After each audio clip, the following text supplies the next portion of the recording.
The porter was so incredibly careless with our bags. And the room they gave us, it was beautiful. A broom closet. But the worst part was the shower.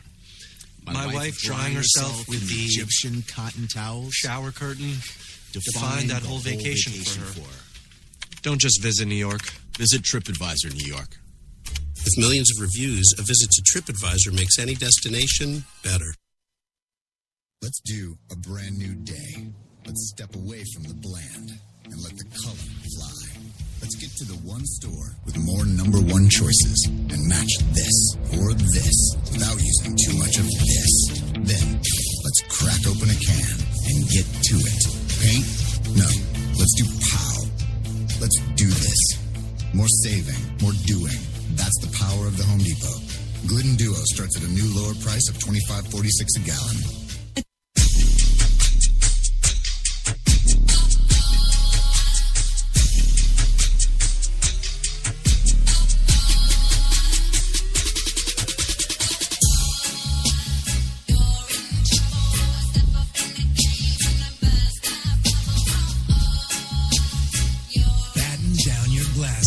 White Rum has a new captain.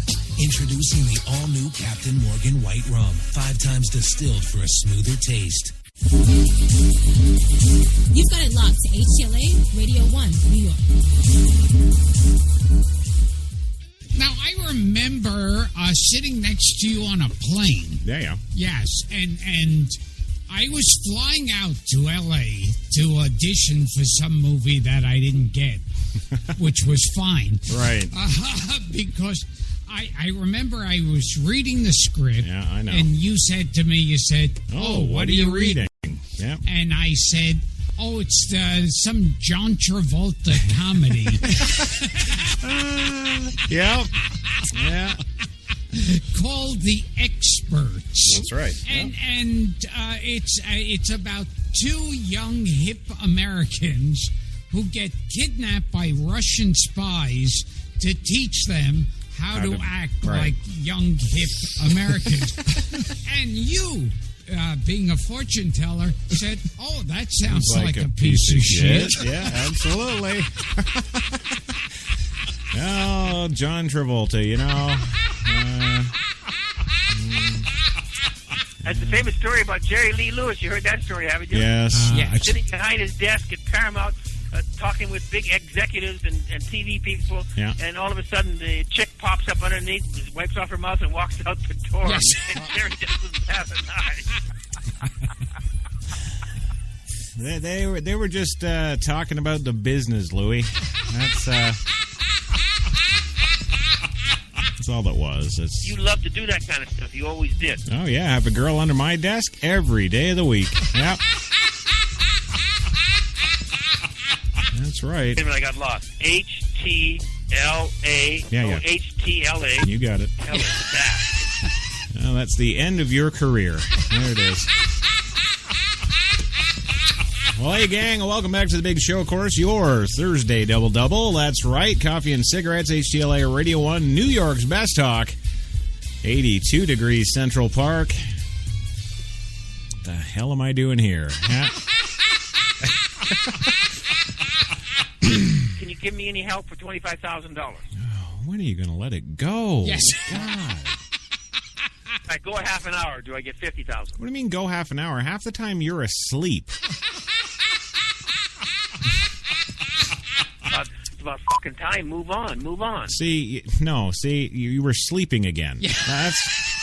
We didn't move on. We just got back from a commercial. See that whole commercial? The commercials move on by themselves. Yes. $88,000 a year they make, approximately average, 80s, let's say. And there's 1,000. That's $88 million a year that we're paying as taxpayers. Is he talking about the commercial people? Yes. You've lost me, Louie. I don't know what you're talking about now. It's just life, and I love doing it. I love doing these kind of stories anyway. All right. Well, I guess then we'll get on with doing some stories then, if you love it so much. And maybe it'll be like when you were a kid and somebody told you a story and you can go back to sleep. Did you know, Louie? Frankie blew me. Did you? Did you know that? Power tends to corrupt. Yeah. Absolute power corrupts absolutely. That's right, and I was instilling my power as his superior officer and gave me head. Yep. That's it. That's how we do it downtown. Mr. T would be proud of you. He sure would. That's right. Making a little retarded white man blow him, I bet. Yeah. Well, moving on today, of course, we've got that story that I've been telling you about now for, 45 minutes. Yeah. Yes, how to survive living with that someone who is the polar opposite of you. One of the perks of college, of course, is meeting with people with different backgrounds than you. Students discover a vast plethora of personalities. However, the differences aren't so welcome, of course, when you're cooped up in a dorm room with someone who doesn't share the same living style as you do.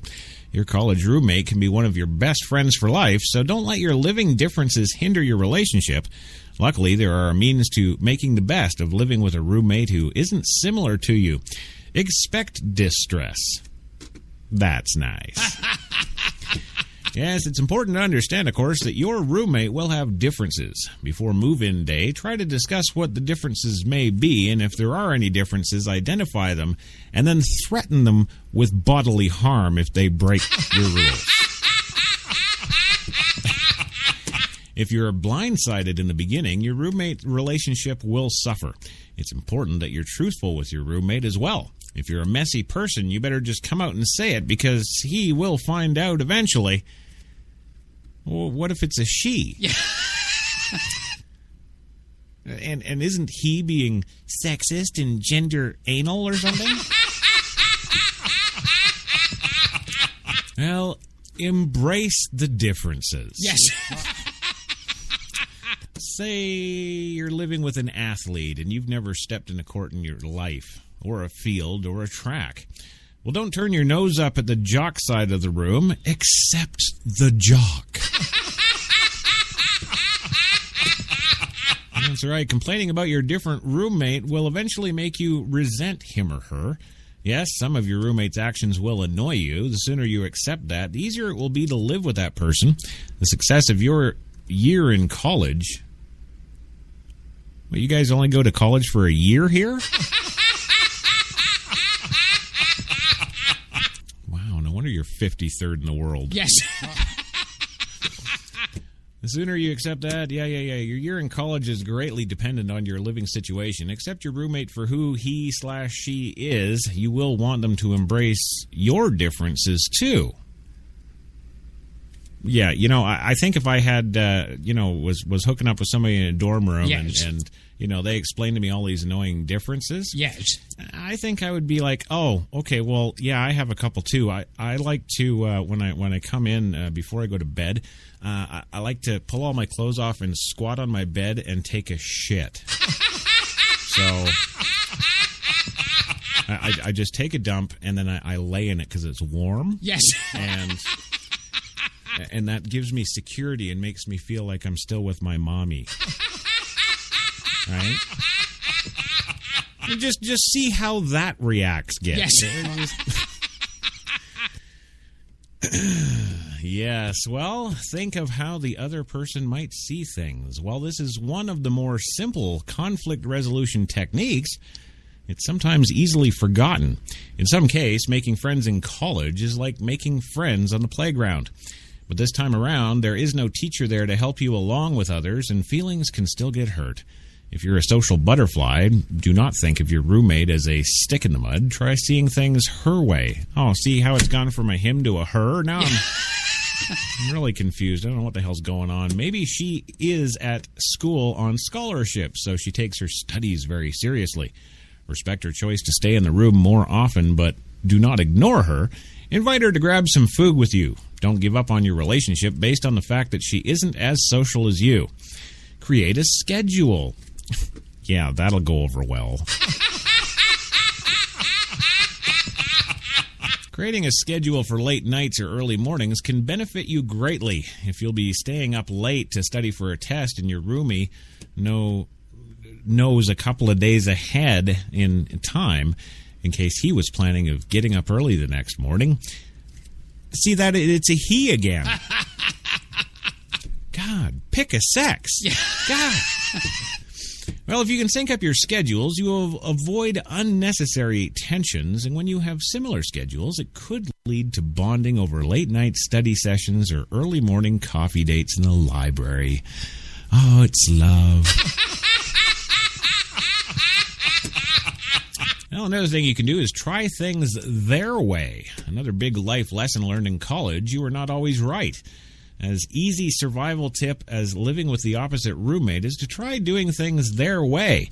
If your closet is a mess, but hers is color coordinated in an attempt to tame yours the same way.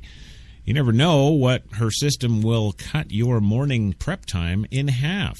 The great aspect of this tactic is that if it doesn't work, it doesn't matter. Even if you attempt to live the way your roommate lives and it fails, you still tried. Yes, well, what if I don't want to convert to Muslim? Oh, no, seriously, if I wake up or I'm being woken up by moaning and praying... Yes.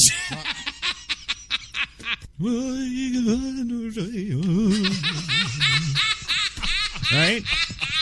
Yeah, I wake up, the guy's down there on his little magic flying Aladdin carpet. Yes. 6 a.m. and he's doing the rocking back and forth. I'm a bike rack. Okay, so he's praying to Allah. So what? I'm supposed to pray to Allah with him? And here's the other thing: when you're praying side by side, one of those guys, and they're doing their back and forth thing. I'm a bike rack. I'm not a bike rack. Yes. I'm a bike rack, right? Is there etiquette to that? Like if do I bow at the same time he does, or is it okay if I alternate?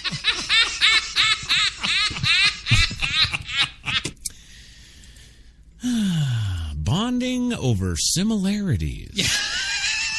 Yes, you all have 2 legs, 2 arms, and a head. Well, you may seem opposite of each other at first, but after living together, you are bound to discover similarities. Maybe you watch the same TV show. He listens to a band you really like, or you both love sushi. Line in the dating hall. No matter how small the similarities may be, connect through them. You won't always see eye to eye. Your friendship, however, can flourish given the right amount of effort. And that's where they leave us. Yeah, that's right. That's the end of the story. No other tips or advice other than that. I still think we're all boned. I don't... that was a mistake on my part. Oh, really? You're organizing the world now? Is it? Yeah? Okay. They get crazy because all of a sudden nobody loves them. Well, I mean, that's your perspective, Louis, but you still have to go and live with them for that year in school. Well, moving along, we've got some space news, and yes, although we found out yesterday, of course, that we're paying Russia to send our American astronauts into space now. Yes. I wonder if that's how Uber got started. They liked the business model and thought, oh, let us make the American pigs pay us. Yes. We will take them up in space in our 60-year-old Soyuz rocket. Charge them $82 million. Oh, yeah, that's what they're doing to us, and we bend over for it because we're 53rd in education in the world. There you go. Well, so normally we don't get a lot of space news because we can't afford to send our astronauts up there. Yes. Right? But, a few times we have, we've got the NASA unmanned probes that, every once in a while we realize we've spent $780 million and have a couple of high-res pics to show for it. So that's a good thing. It's 2015. It's good that we're still exploring space, just like Captain Kirk and Spock. Yeah. Oh, no, wait. They weren't welfare. They had a ship. Well, moving along today, we got some space news, but it's not really space news because it's going to hit the planet Earth. Yeah. Yes, it is. Yes, of course, I'm talking about the Perseid meteor shower, quite possibly the best meteor shower of the year. The Perseids will be coming to a sky soon near you next week. If you see one meteor shower this year, make it August's Perseids or December's Geminids, NASA says. The Perseids feature fast and bright meteors that frequently leave trains, and in 2015 there will be no moonlight to upstage the shower this year. Why, did they destroy the moon? Well, there could be as many as 80 meteors per hour striking and destroying the Earth. Yes. At the peak of the shower, of course, NASA added, noting that it's among the brightest of all such meteor events. Plus, they can be enjoyed during summer's warmth, like the often nippy nights during the Leonids of November or the Geminids of December. The only question I have is, are we being invaded by the Perseids or the Geonids? And truly, maybe the more important question. Yes. Are the Geminids at war with either of them? Yes. You know, because if they are, we could actually ally with the Geminids and give it a fighting chance, you know? Never mind, okay. Well, this major shower takes place during the lazy, hazy days, the last days of summer, of course, before we go to minus 60. Yeah. When many families are on vacation, earthsky.org, Bruce McClure said, additionally, there won't be any significant distracting moonlight, as the moon will only be in a thin crescent in the sky. Well, the Perseids have been best seen during the pre-dawn hours from Tuesday through August 14th, according to earthsky.org, with the best show on August 13th. Meteor showers are named for the constellation out of which they appear to come, says Vincent Perlin of the American Meteor Society. We have an American Meteor Society. Yeah. Okay. Look for the constellation Perseus in the northeastern portion of the sky, up just to the left of the Pleiades and the Seven Sisters constellation.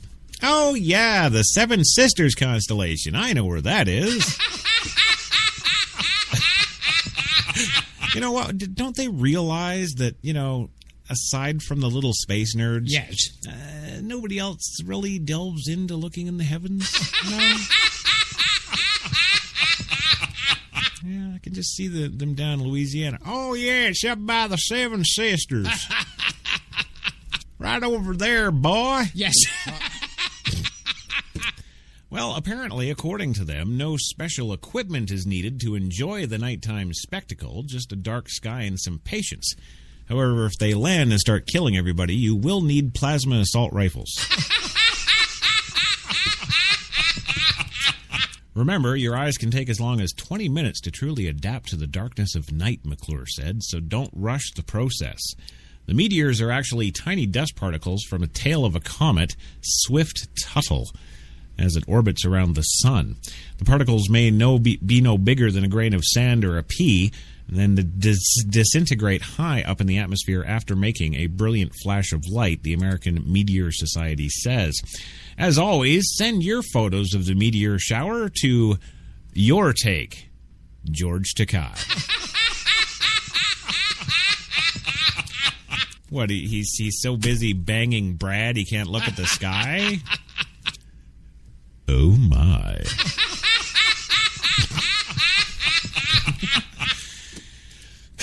Well, I hate to do it. It is that time, and of course we have finally approached the last story of the day. Yes. Yes, we have. He needs love, Chris. Come on. Who?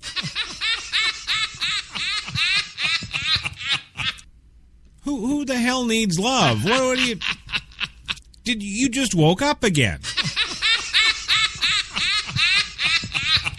You know how to spell my last name on the check, right? It's Louis Lawler. Yeah, I got your check, buddy. I I got the. Don't you worry about it. I've got your check. It'll be along. Oh yes, it will be along. It's just life, and I love doing it. I love doing these kind of stories anyway. Yes. That's what you said when you woke up 10 minutes ago. Yeah. You know why, Chris? Because you're such a control freak, you don't want anyone to tell you what to do. No, I'm just trying to get through a goddamn show without your help. That's all it is. I'm just... Sex is only the tip of the iceberg. All right, that just in from sexual correspondent Louis Lawless. Thank you.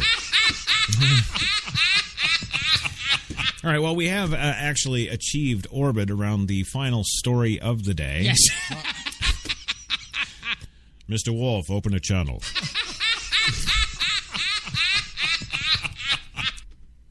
Wesley. Yes, the big news that, I think, yes. I think, and I told Kissy this, and she's really getting bossy in her old age around here. She didn't care. Yeah. But, I told her this should be the number one story today, way ahead of this Jon Stewart garbage. And, of course, she vetoed my ass. Yes. Yeah. Nope. Sorry. This is what's going on. Yeah. What the hell? Now I've got black people telling me what to do. What's going on? What's going on? I thought I was in charge here. Yes. Oh, you knew all along I wasn't. Right, okay.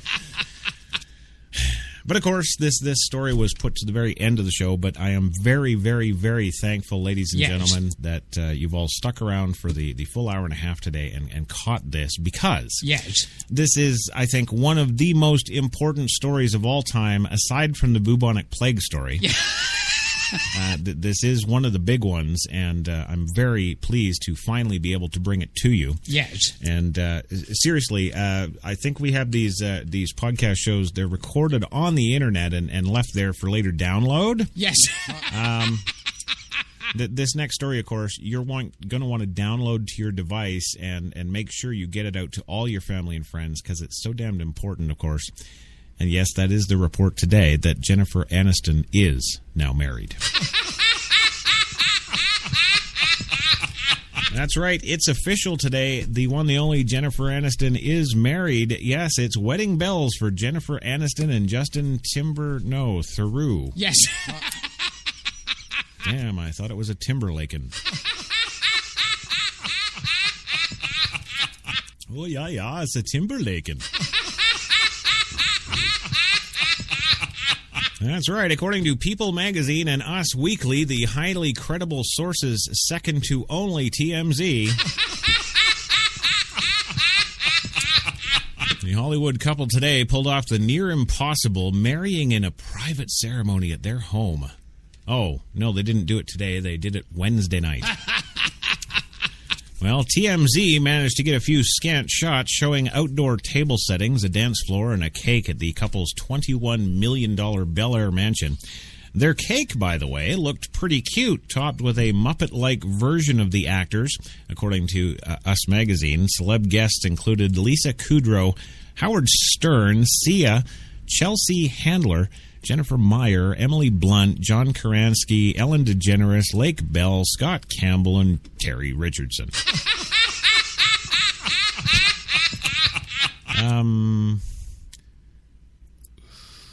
Who the Christ is Scott Campbell and Terry Richardson? How are these people celebrities and I don't know? What? Well, how did the paparazzi favorites pull off the secret wedding? Well, according to TMZ, a giant shed was built over the past week to hide all the furniture from party supplies, which were swiftly rolled out Wednesday afternoon. Though Aniston, 46, and Theroux, who turns 44 on August 10th, traveled in the same circle for years, the couple began dating after shooting their 2012 comedy, Wonderlust. Oh, yeah, no, that's the title, Wonderlust, yeah. And a year and a half later, falling for each other. Wow, it took some dumbass a year and a half to fall in love with Jennifer Aniston. Isn't that, I think it would take me like No, I'm going to go upwards of 7-8 years. Yeah. Well, the only reason I say that is because I can't stand the woman. So, first we have to do that whole college dorm thing and get to know each other and try to live together, Screw the whole thing. I'll just get her to do what I do with Frankie. Just keep her down there under the desk. Yeah. Same thing. Did you watch us one day? How do you... Well, there you go. Jennifer Aniston giving old Crash Man a head. Yeah, I'd pay good money to see that. Well, hey, gang. It's 5 p.m. in the big city, in New York City. That's right. And it's Friday. So you know what we got going on? That's right. HTLA Radio 1, New York's best talk, bringing you the coffee and the cigarettes for your Friday Frappuccino. Yes, the kickoff, the weekend edition, right here for you. And, well, you're probably asking, geez, you've been bringing us the zinger stories all week. What more could you possibly have? Oh, I got a lot more, gang. Yes, I do. Today on the big show, we've got election 2016 news today as Republican debate sets ratings record. It's just because of Trump, Also, South Carolina cop has killed an unarmed teen, but this time there's no outcry because the boy was white. Absolutely true. Also today, Donald Trump slams Megyn Kelly on Twitter as nearly a year after Michael Brown's death, Ferguson just moves towards healing. They just shut the hell up and move along. Maybe it's because they realize there was just unarmed white teens killed too. I don't know, but we got that for you today. Other stories we're following today include North Korea. Yes, they've made history today. They're creating their own time zone. That's right, so you could be in NK time. Or not. And Taiwan, of course, is bracing from that direct hit of Typhoon Soudelor coming at them right away here. Yes, all that and so much more today, guys. So much. So, hey, you know what to do. Yes, you do. That's right. Come on in. Grab yourself a cup. Have a seat and light one up. It's your coffee time.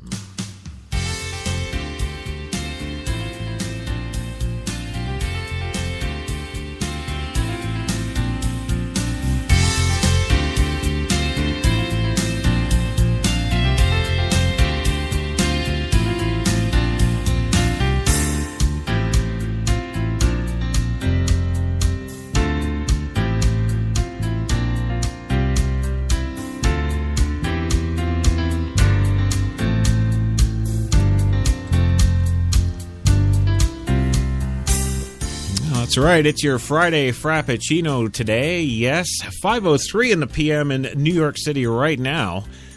This Friday, of course, the 7th. Yes, the 7th of August, 2015. That's what it is.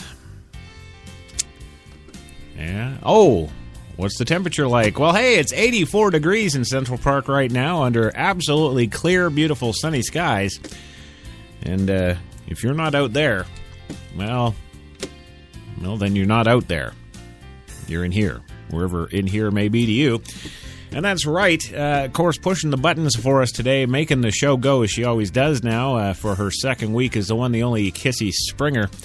Working the magic on that PreSonus 2442 digital broadcast mixer. And, of course, if you're into audio of any kind, you'll want to head over to PreSonus.com and check out all their excellent gear for analog or digital.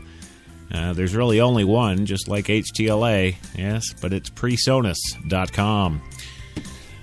Also, this show is brought to you by the fine folks, Tim Hortons, New York City. Now, with those 8 fine locations in the city to serve all your coffee and baked goods needs. And hey, why wouldn't you? Because Tim Hortons is always fresh. And also, I'm going to put it out in the old chat room here. We've got a new chat room. Yes, we do. Kicking out there at NewYorksBestTalk.com. on the show page. We've just thrown it up today to see how the listeners like it. If they do like it, we might keep it and actually get it, well, I don't know, looking like it belongs on the website, because, of course, right now it's all white and plain looking. But just try it out. Check it out. See if you like it. You can do all kinds of things there. Just log in with your Facebook account. Nice and easy. One button and you're in and you're chatting. And give that a try. You can, of course, listen to us live there, too, because if you'll notice right now on the HTLA show page at NewYorksBestTalk.com, of course, you'll see that Coffee and Cigarettes, which is the first show in the long list of lineup of HTLA programming so far, is currently live. All you got to do is hit the play button in there and just chat away. You don't even need to deal with that Spreaker nightmare anymore. And looking up HTLA Radio 1 New York. Yeah. So we fixed that for you. So it's easier. It's easier to love us and know us and get to know everybody else that lives and breathes HTLA. Well, of course, I don't do this show alone. Oh. Well, no, that's not true. Apocalypse says I do it alone.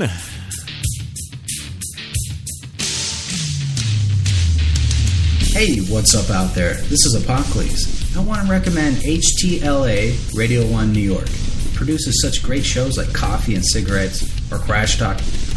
Let me just tell you, this guy produces so much good stuff. Everything is either educational or witty, but no matter what, you'll get fine entertainment. Never miss out. That's right.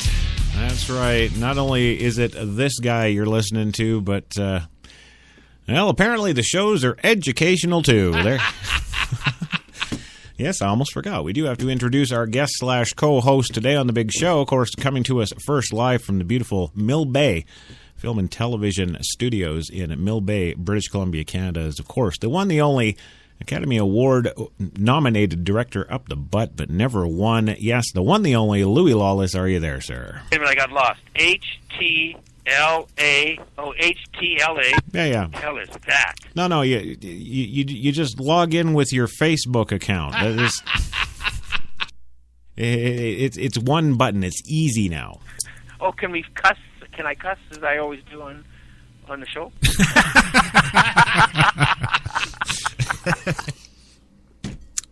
You go ahead. I think Kissy's got you covered today. She giving me the nod. Yes, she is. It's about fucking time. Move on. Move on. There you go. See, you're boned. Yeah. That's right. And also joining us from about 8 blocks down the street from HTLA Studio 2. Yes, is the one, the only Gilbert Gottfried. And are you there today? Yes. Everything's good for you? You're good to go? I'm waiting for that answer. Yes. Yeah? Okay. All right. What the fuck? Well, come on. I'm ready. Okay, well, let's see. Here we go. Give it to us. And this is... I that up. All right, so you're not ready. Yes. Well, nothing we can do about that, I guess. We'll just have to move along, yeah? It's about fucking time. Move on. See, he tried to throw another one in. Kissy got him. Yes. There he is. Well, hey, welcome to the show, everybody. It's great to have you here today on this lovely Friday. Finally, weekend. Yes. I don't know about you guys, but it's been a long one for me, thanks, Google. Yes. Yeah. Of course, the day after we did that show where I played the Google Trials tape. Yes. Yeah, the day after. It's almost like they were freaking daring me. Yes. The day after that broadcast, where, of course, I finished up the whole conversation by saying that they can keep the $10 from last month, and, yes. Of course, they don't dare charge my effing card again. Yes. Well, the day after, they charged my card again. So... So I guess that, that just goes to show me. Yes. That was a mistake on my part. I'll blame you. Yeah, all right. I'll blame you, Louie. That's fine. I have no problem being mad at you. I'd prefer to blame Frankie, though. I could take it out on his mouth. Yeah. Oh, yes, it would be so glorious, wouldn't it? Just to F that mouth until I was satisfied. That's right. Well, it's not awful, but just not good.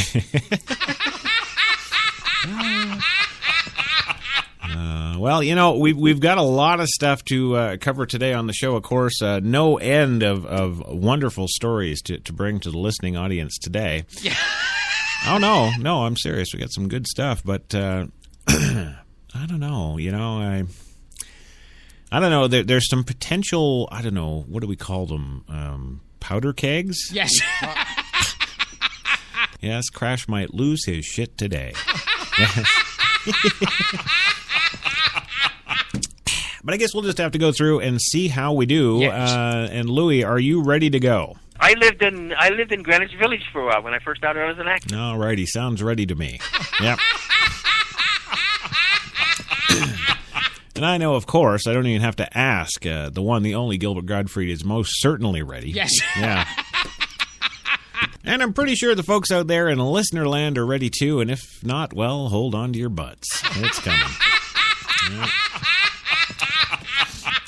Well, first up on the old hit parade, of course, is the Republican debate setting records. Yes, Thursday's Republican primary debate nabbed a huge 24 million viewers Thursday, ranking it as the most watched primary debate ever.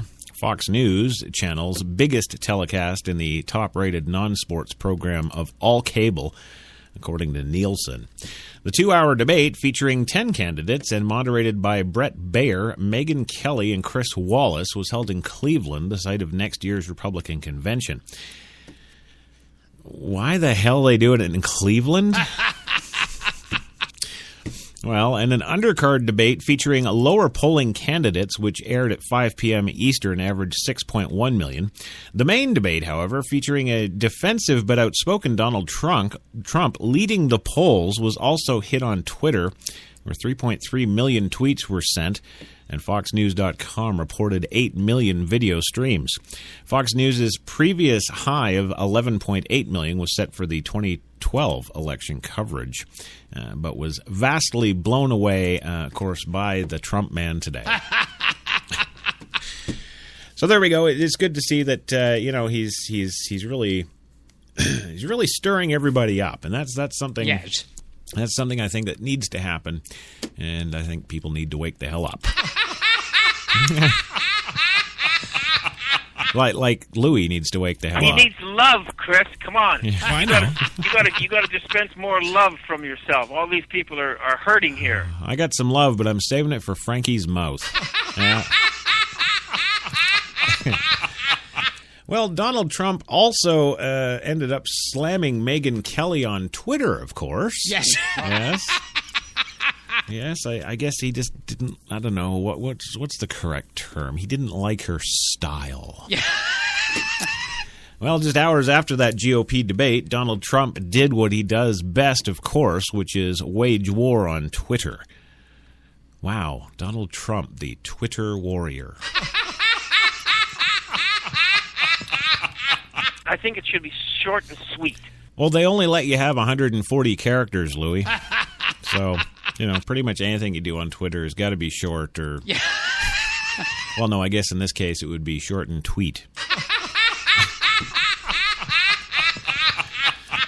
Yes, that's right. In a series of late-night tweets, Trump blasted Fox News moderator Megyn Kelly for singling him out during the debate. In perhaps one of the most memorable moments of the night, Kelly asked Trump to explain his often disparaging comments about women. Now, let's be clear here. Yes. They're not disparaging comments about women. They're traditional comments about women. I didn't see him up there calling any of them hairy bitches. Yes. Or, he wasn't saying they're just mouthpiece whores, No, he wasn't doing that because, of course, that's not traditionalism. Yes. No. But apparently, according to Megyn Kelly, it's disparaging comments about women. Yes. Oh, my. Well, he, quote, "You've called women fat pigs, dogs, slobs, disgusting animals, she said. To which he responded, no, that was just my ex-wives. Actually, what he did say was, only Rosie O'Donnell, Trump said, cutting Kelly's question off mid-sentence, and Rosie O'Donnell is exactly what I said. Well, Trump then took to Twitter to air his frustrations with what he felt was a, quote, unprofessional behavior on Kelly's part. When asked if he'd fire her or not, he said a resounding yes. Well, at 2:40 this morning, Trump tweeted, quote, wow, at Megyn Kelly, really bombed tonight. People are going wild on Twitter. Funny to watch. Thanks for the promo. For the next 2 hours, Trump tweeted and retweeted a series of comments about the Fox News moderators, though Kelly was overwhelmingly the target of the rant. He said in one tweet, I really enjoyed the debate tonight, even though the Fox News trio, especially Megyn Kelly, was not very good or professional. Well, when Trump had exhausted his own insults, he relied on other outraged supporters to assist him. One tweet read, at Reed2962, at Real Donald Trump, at Fox News, quote, I expected better from at Megyn Kelly, wondering what is her hidden lesbian agenda. Yes, and another tweet. Tell me, what can I do to help you? She's really made me want to never watch Fox again. Yeah. Well, what's he doing? He could just buy Fox and then fire her. Oh, another treep retweet. Yes, another treep. Yes. I can take today. That's another treep. Another tweet reads, Megyn Kelly's behavior at the GOP debate was astonishingly biased. Well, that's nothing new for Fox. Well, Trump also had words for political consultant Frank Luntz, who appeared on Fox News following the debate. In the post-debate interview, Luntz spoke with a Republican focus group that was overwhelmingly turned off by Trump's fiery dialogue. At 3:30 a.m., Trump went after Luntz, referring to the consultant as a, quote, low-class slob. Yes, Frankie Luntz is a low-class slob who came to my office looking for consulting work, and I had zero interest. Now he picks up anti-Trump panels. Yeah. Well, I guess, there you go. This is just sad. Yes. It's just sad. It really is. Power tends to corrupt. Right. Absolute power corrupts absolutely. Well, but then all these nobodies talking Trump like they know him, like... No, you called women a slob. No, actually, that was Rosie O'Donnell, and I stand by it. Right. That's not calling women slobs and all those other things, the pigs and everything else. No, if he's saying that about Rosie O'Donnell, he's singling her out. Yes. It's not women in general, but nice try, Megyn. Yeah.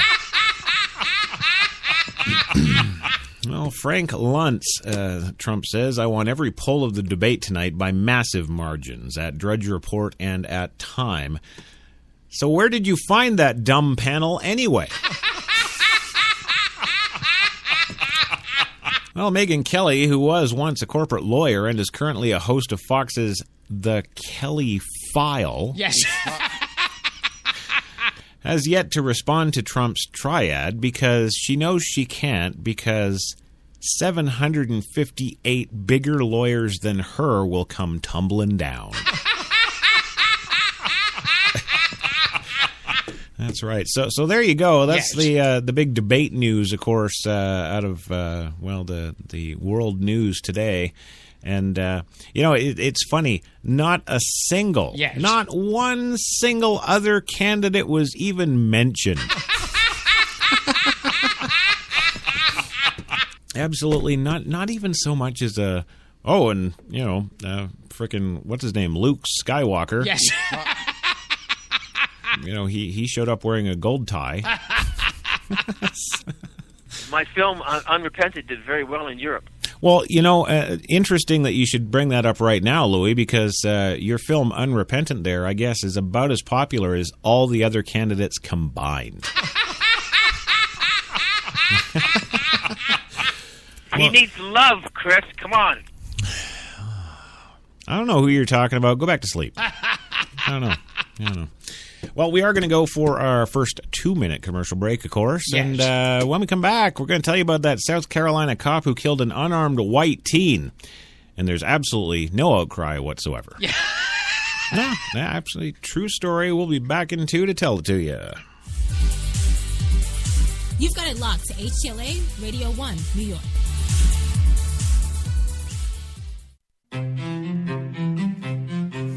What if there was a coffee that was sourced from some of the world's most renowned growing regions, abundant with rich, fertile soil?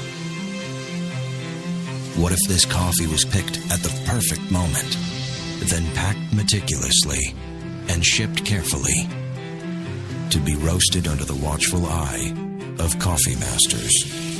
What if it was expertly blended, ground, and sealed, ensuring maximum flavor and freshness, then brewed in small batches and always served fresh within 20 minutes, just the way you like it?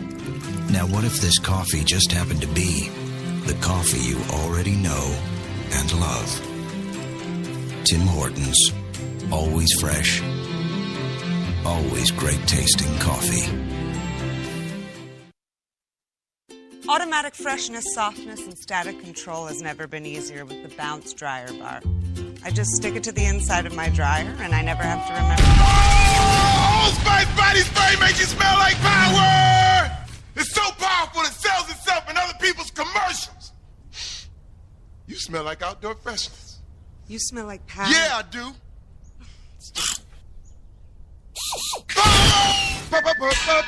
Power! When we arrived at our hotel in New York, the porter was so incredibly careless with our bags. And the room they gave us, it was beautiful. A broom closet. But the worst part was the shower.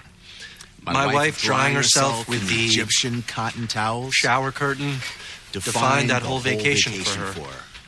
Don't just visit New York. Visit TripAdvisor New York.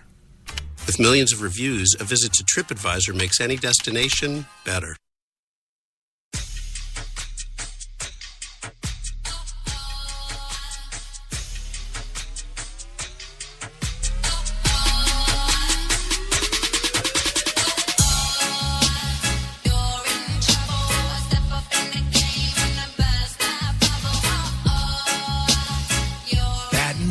Glasses. White Rum has a new captain. Introducing the all-new Captain Morgan White Rum. 5 times distilled for a smoother taste. We're New York's best talk radio, HTLA Radio 1. Yes. See, now I've done Howard Stern 15,000 times. I can't even get a Chuckles Comedy Club. That's the famous story about Jerry Lee Lewis. You heard that story, haven't you? Yes. He's behind his desk at Paramount talking with big executives and TV people, and all of a sudden the chick pops up underneath, wipes off her mouth, and walks out the door, and Jerry doesn't have an eye. Mr. T would be proud of you. Well, he should be. I'm white and have a job. You would have loved the guy. Never drank, never smoked, did drugs, nothing. He had only one obsession, and that was the women. He just pitied the fool, and yeah. If you think that you were clever with women, he wouldn't stand a candle with this guy. No. Or Muhammad Ali was another one with women. I did 2 films with him. Yeah.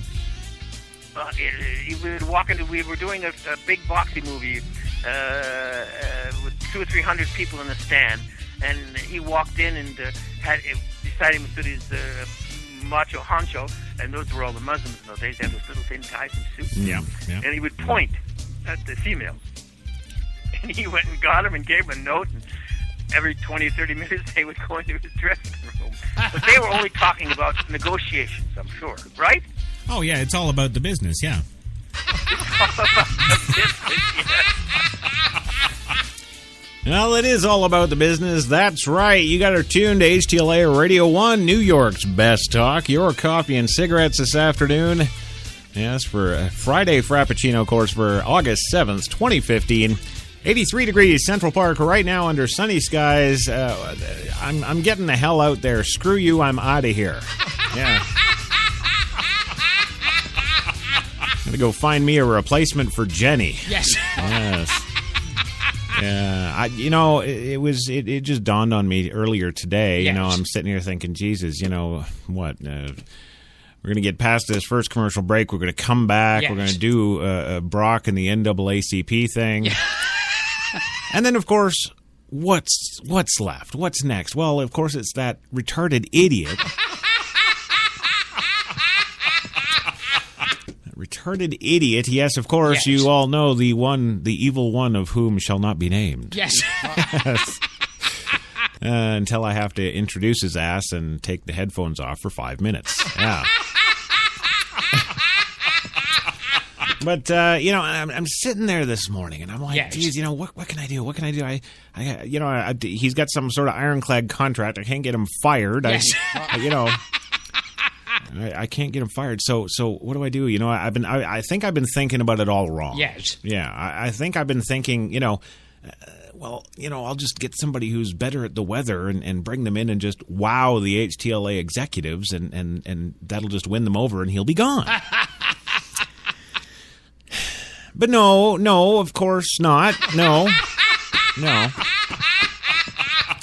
No, in fact, the last best hope that I had for that, it waned away yesterday when we drop-kicked Stacy Stacks, kicked her ass right out of the chat room, just gone. She was my front runner. Yes.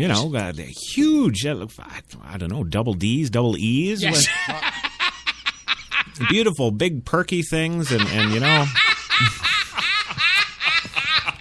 man, I was so thinking that is what's going to do the weather. Yeah. That right there. Yes, that's it, number one. Yes, number one.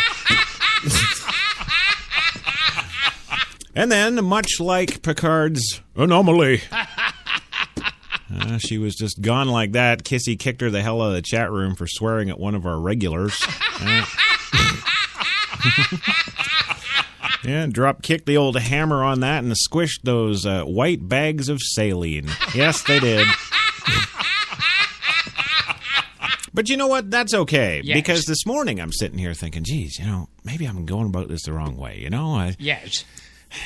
If I can't get rid of them, what else can I do that makes my life better? Yes. So I'm thinking, I'm like, well, if I can't replace the weather guy, we'll just kick Kissy. I'll get another Jenny. Yeah, I'll just. Sex is only the tip of the iceberg. Yeah, I know, but it's a tip that this radio station needs, buddy. Yeah. So that's what I'm going to do. I'm going to find a reason to fire Kissy and hire some blonde chick I meet at Central Park today. Yep. That's what I'm going to do. That's what I'm going to do. And I think there were complaints about it. Oh, there'll be all kinds of complaints from women's groups, but you know what? If Trump gets elected, I don't have to worry. Oh, I can only hope. How about some of those social media links before we get rolling, Gilbert? Don't forget to follow us on our Facebook page. All right, that's good. On Twitter. Yeah. And on Instagram. Okay. If we go on Instagram, do I actually have to put up pictures of the retard? Do I? They get crazy because all of a sudden nobody loves them. Yeah, I don't know. I'll have to check it out. We'll see what I find at Central Park today. Yeah. Well, anyway, moving on today, of course, we do have to do our obligatory traffic and the weather. Yes. It is that time, so I guess without further ado, we're going to take you to HTLA Chopper 1 and Brock Favors with today's traffic for your weekend commutes. Yeah. Hello, everybody out there. This is Brock Favors with traffic on the ones. Chad Armstrong is out sick today, so I am filling in for my usual land reports, and I'm up here in the chopper, but I got to tell you guys, I am loving the view. Oh, my God! Oh, no, stop! Oh! Whew. All right. Well, we are over the 10. It is massively clogged down there like a pint of maple syrup on a cool November morning. Careful. Careful. Goddamn, we're gonna die in this mother. Oh my God!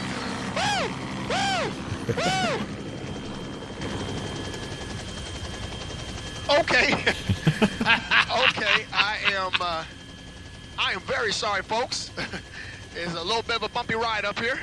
We are now approaching the 405, where the left lane is blocked by a mattress. So somebody is going to be doing a little return to IKEA later today. You know what I'm saying? Oh, no, please! Oh, goddamn! Oh, get me out this motherfucking death machine right now! Oh, no, black people ain't meant to be in the sky! We ain't meant to be in the sky, man! Oh, mama, help me, mother... Oh, mama! When a 405 is up right now, ain't nobody going down this. I'm sorry. I'm very sorry, folks. I'm very sorry, but I'm losing my up here. Actually, you have every right to. We're about to crash. Oh, help me!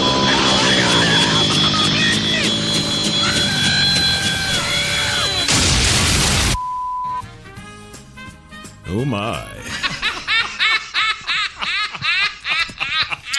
That's right, and as always, HTLA would like to offer its condolences to the Favors family. Yes.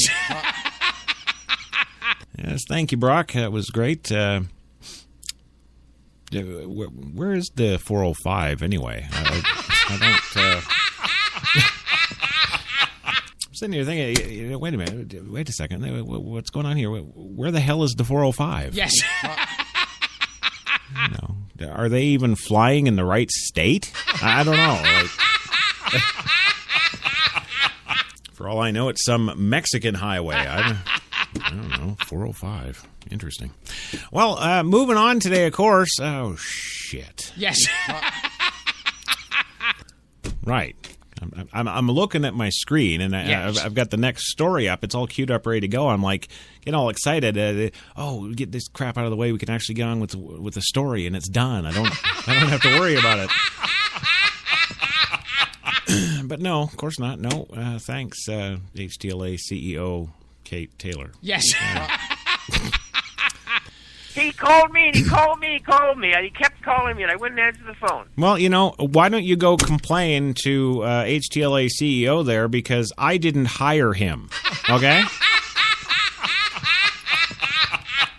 Somebody gave him a phone yesterday in the office. It's not, I didn't do it. It's not me. Oh, Phil says the 405 is in Los Angeles, California. There you go. There you go. So there you go, folks. Not only do you get your weather news from 3 years ago, you also get the traffic for L.A. There you go. See? See, now, where? You tell me where. Yes. On this, our God's green earth, anywhere on the internet, are you going to get that kind of coverage from a New York radio station? You're not. No New York radio station is going to cover the California highways like we do. Yes. No. No. You know how to spell my last name on the check, right? It's Louis Lawless. Ignore the check, Louis. You do this because you love it. It's just life, and I love doing it. I love doing these kind of stories anyway. You see what I did there? Yeah.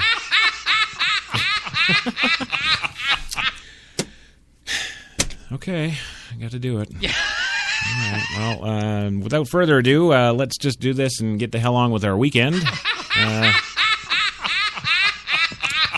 Let's hope he's got something new for us today. I sure as hell do. Yes. Yes, the one, the only Frankie McDonald, HTLA meteorologist with your weekend weather. Frankie, take it away. This is Frankie McDonald, my own TV station live in Sydney, Nova Scotia. Typhoon Chanham is now headed towards Guam on Saturday, July 4th, 2015. It's going to bring up to 30-plus millimeters of rain. It's going to be wind-driven rain. It's going to be sideways rain in Guam. And it's going to bring big, huge waves crashing on the beaches and shores of Guam as well. It's going to bring down power lines and snapping telephone poles in half and snapping tree branches in half. It's going to be powerful winds gusts up to well over 100 kilometers per hour, which is a Category 1 typhoon. It's going to bring powerful winds with wind-driven rain in Guam. And the Typhoon Chanham is currently moving westward direction. Then it's going to turn west-northwest direction and aim towards Guam on Saturday, July 4th, 2015. It's going to bring a lot of rain and very strong winds. It's capable of knocking out power in snapping tree branches in half and bringing down power lines. Die.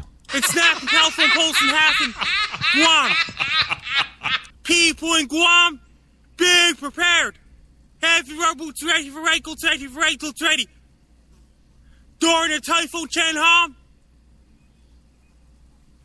stay indoors and don't go outside. Make sure you have your raincoats ready, rubber boots ready, your rain suits ready. Wear your rain gear, wear your rubber boots, wear your raincoats to keep you dry. When the typhoon gets real bad, stay indoors and don't go outside. Stay away from the beaches and don't go near the shores.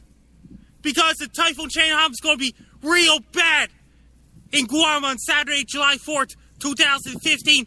It's going to bring powerful winds, big waves crashing on the shores. Make sure you have your flashlights ready, candles ready, crank up radio ready, generators ready, and extra batteries ready, and bottled water ready as well. Order your pizzas and order your Chinese food. Buy cases of Pepsi, buy cases of Coke. Have your iPads charged, have your iPhones charged, have your Samsung Galaxy smartphones charged, have your Samsung Galaxy tablets charged, have your laptops charged, have your tablets charged, have your 3G and 4G ready. Because Typhoon Chanham is going to be very powerful in Guam on Saturday, July 4th, 2015. If anybody living in Guam, be prepared for Typhoon Chanham on Saturday, July 4th, 2015. Best of luck to you, people in Guam. Be prepared for Typhoon Chanham on Saturday. Take care, stay safe. Don't get caught in a typhoon. Stay dry, be safe. I know why you're doing this, Frankie. No, he's doing Guam again because of the hot dog thing. Yes. Yeah, well, just because I had to sit there for 5 minutes, totally silent, to listen to your regurgitated shite from 3 years ago. Now you get to listen to this, Frankie.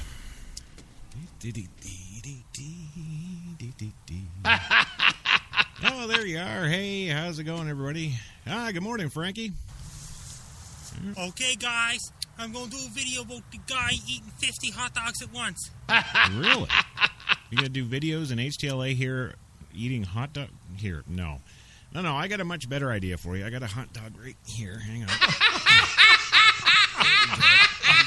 Eat this. Here you go. Here you go. Yeah. Oh, yeah. Yeah. See, you are talented. Yeah. Oh. Yeah. Oh. Yeah, I see. I see now why they're keeping you around. Yeah. Oh, yeah. That's right. You like it. That's right. Who's your daddy?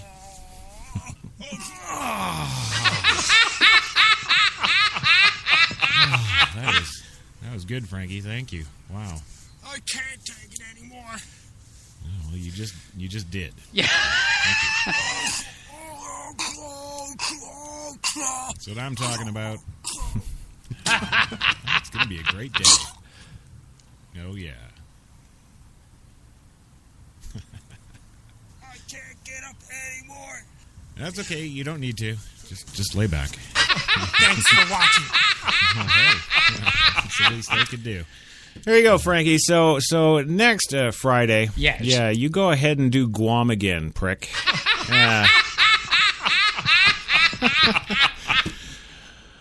Oh, thank Christ that's over. There we go. It's about fucking time. Move on. Yeah. Oh, yeah. Yeah. I really hate that man.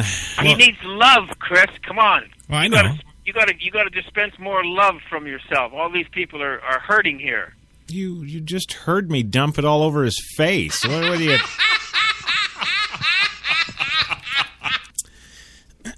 Well, anyway... Moving on today, we do have a story about a South Carolina cop who killed an unarmed teen, but this time, there's no outcry. That's right, this comes to us from Newser. Zachary Hammond was killed by police while on a first date in South Carolina on July 26th. If you haven't heard about his death, his family says it's because he's white. Yeah.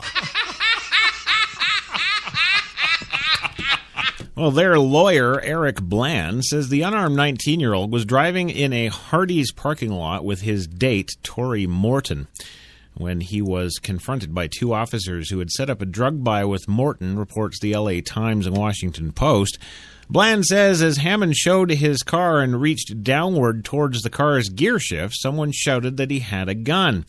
The two gunshots that killed Hammond, striking him in the shoulder and torso, were mysteriously left out of the police report, which said officers arrested Morton for possessing 10 grams of pot. Police now say the officer who shot Hammond was a victim of attempted murder. As Hammond accelerated and came toward the officer, reports Fox Carolina.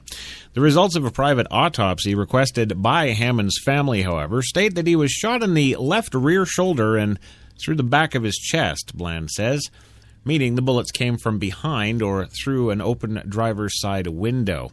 Hammond's death is now considered a homicide, but Bland says it isn't getting nearly as much attention as similar cases like that of Sam Dubois. Some argue the apparent lack of video or photos resulted in less coverage, but the police were outfitted with the same cameras that they use with the black folk. The media and our government officials have treated the death of an unarmed white teenager differently than they would have if it was a death of an unarmed black man, Bland says. All people need to be outraged by this. Police say the officer is now on administration leave, but refused to release his name for fear of harassment, intimidation, or abuse. They won't even release the officer's name because, well, you don't have a bunch of pissed black people, right?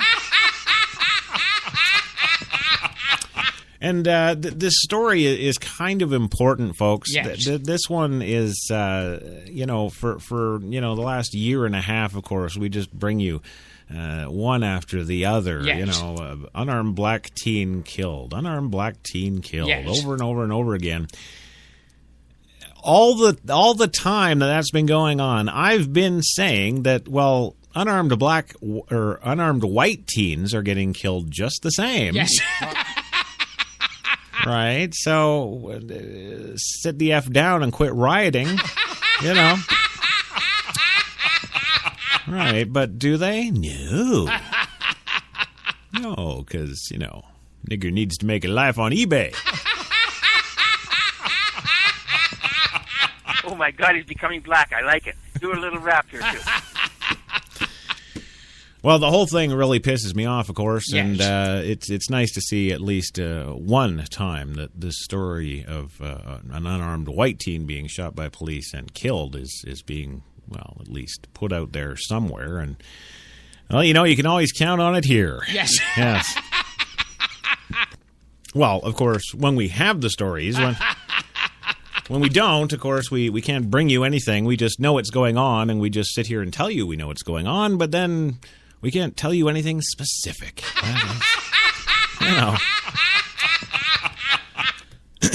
But on this same joyous day that little gem is out, yes. of course, we also have another little gem. Nearly a year after Michael Brown's death, yes, the unarmed black teen that was killed by racially motivated police officers. Well, today, those residents in Ferguson are apparently moving towards healing rather than eBay. Yes, in Ferguson, Missouri today, nearly a year after the Ferguson police officer Darren Wilson killed unarmed black teen Michael Brown, Deanna Henderson, who heard the gunshots and ran out into the street, still isn't sure of what to think of the incident. Well, that's because she's black and is dumb, too. Well, part of her believes Wilson, who is white, shot in self-defense to protect himself. But Henderson, who is black, also mourns the loss of an 18-year-old and feels unsettled when she recalls his bloody lying in the hot sun for hours just outside her Canfield Green apartment. She is sure of one thing, however. She wants to move out of Canfield Green apartments. There's too many blacks here. That's right, as many of her neighbors have done before the August 9th anniversary of Brown's death. Quote, I want to move out because soon it will be the 9th and I know people are going to be back here. I'll have to take back roads to get home, says Henderson, a retired bus driver who has lived in the apartment complex for 2 years. In a way, I'm proud that all kinds of people can stick together and protest, but people were also out there so-called protesting, robbing stores and stuff like that. That's the bad part, and that's the part I'm moving away from. Well, hundreds of protesters descended on the city in the days after Brown's death. A second wave of protests turned violent on November 24th, allowing a grand jury decision not to indict Wilson. In March, the Justice Department announced it would not bring criminal charges against the officer, saying that an 86-page memorandum that Wilson had acted in self-defense was just fine with them. While Henderson, 42, contemplates her future, she and many other residents hope that this small St. Louis suburb can one day shed its reputation as ground zero for America's race problems. Residents and the city's leadership say life here is improving as we get more and more of the black element out. Well, the city's new interim police chief, city manager, and municipal judge say that they are committed to helping change systematic problems that plague the police department and court systems. National companies such as Starbucks plan to open stores here, and a new Boys and Girls Club has recently opened as well. Now, if we can just get Tim Hortons to open their white asses here. Well, along West Florissant Avenue, one of the city's main thoroughfares, buildings set ablaze by protesters have been demolished and cleared away. Artists have painted colorful images on boarded-up buildings, creating rows of cheerful murals. In the afternoons, people saunter around town, dipping into local restaurants and stores. Yeah, it actually says that, dipping. Yes. Yeah. Who the hell dips? Yes. Well, I don't know, but let's move it along. Yet local businesses still struggle, and some residents say they haven't fully processed seeing protests consume their city. Actually, they haven't processed seeing blacks rioting in their city. Well, Charles Davis, who opened Ferguson Burger Bar the day before Brown's death, lost tens of thousands of dollars over the past year as police shut down streets during unrest. With customers unable to access his restaurant, meat rotted and goods went to waste. Yet Davis, who also lives in Ferguson, never boarded up his business and credits God for protecting it from any physical damage by looters. Business is slower than he'd like, but he's convinced better days are ahead. Throughout history, it's always taken an unfortunate situation in order to make things better or have a positive change, Davis, 48, who is black, said. The good thing is this has brought people together who never really sat down and talked to each other before. It's brought different races together. Yes. Yes, it has. Well, Doug Taylor, no relation to yours truly. Yes. Doug Taylor recently moved his auto repair shop into the space right next to where crowds of people burned down a Quick Trip convenience store the day after Brown's death. The previous owner lamented last year that the protests damaged cars in for repair. Now that man lives in Virginia. Taylor says, and Taylor is happy fixing cars of Ferguson residents. Taylor, who is white, grew up in North St. Louis County and has hired Devon Lee, a black 22-year-old, through Youth Build USA, a program that connects low-income young people with job training opportunities. Maybe I should look there for the weather girl.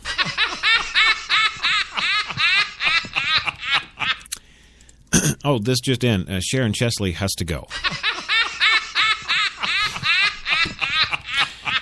That's right. Well, Taylor said he feels confident that the business is safe and hopes people of all races will learn to put Ferguson's past behind them. Next door, the Urban League has plans to build an empowerment center to give young, unemployed, or underemployed young people training before matching them with jobs. Everybody needs to get along with this black and white issue, Taylor, 50 years old, said. God put us here for a reason, and that reason is to get along. Well, why don't you go tell the Muslims that? Yeah.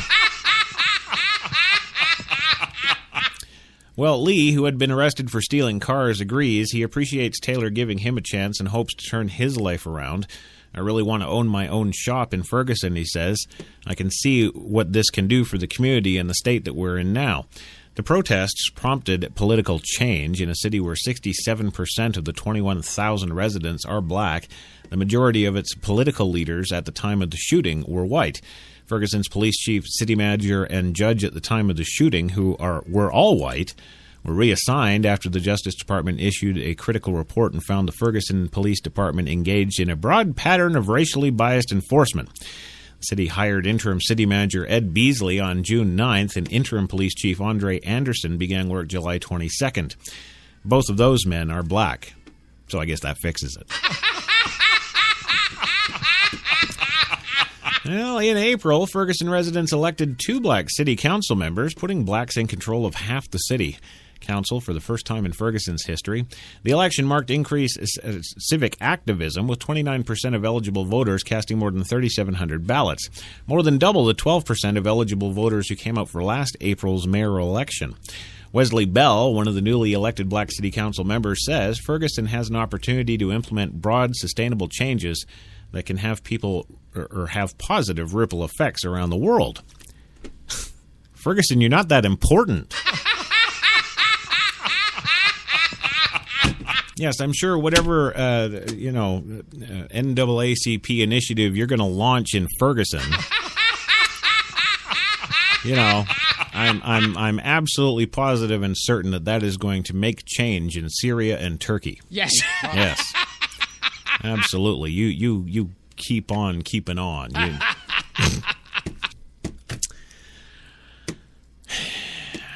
Really? Right. Okay. He added, however, that the city is still wrestling with issues like institutional racism and that permeate the country. No, I think the rest of the country's okay. You're just effed up. Yeah. Well, he says you can't fully heal until you've identified just what the symptoms, but the actual affliction is, said Bell.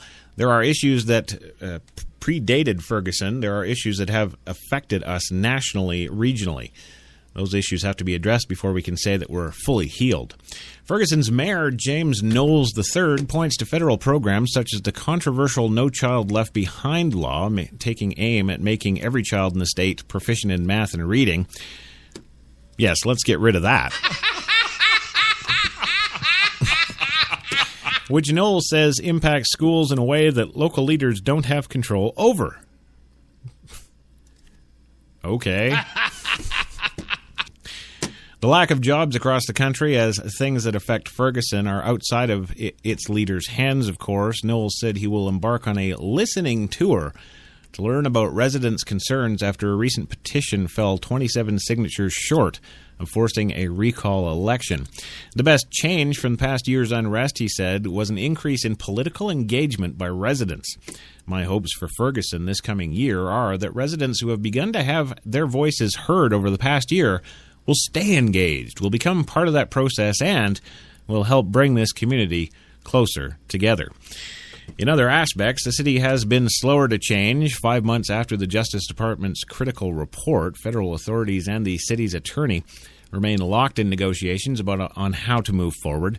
Just 5 of the city's 50 police officers are black, including the interim police chief. Sergeant Dominica Fuller, a 17-year-old veteran of the Ferguson Police Department and a black woman, says she's never seen her colleagues display racist behavior.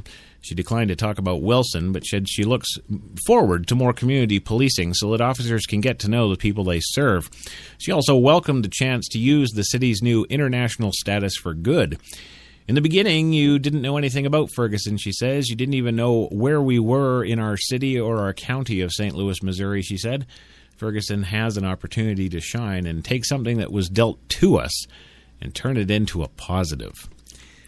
I would submit they already did that with their sales of Nikes on eBay. Yes, now like many, Brian Fletcher, a city councilman and former mayor, hopes that Ferguson will turn the corner on its tumultuous past and become a model for the nation. Well, don't hold your breath.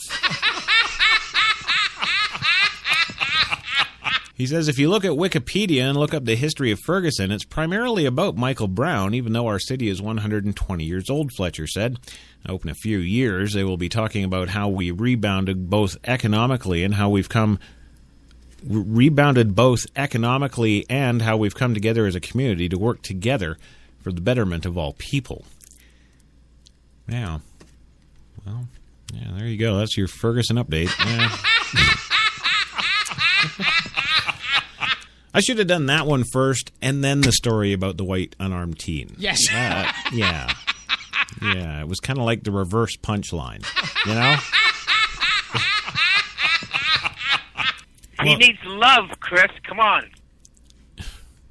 Go back to sleep. It's okay. Just. Which woman are you married to or living with now? I don't have one. I'm gay. Yeah, me and Frankie got something going down.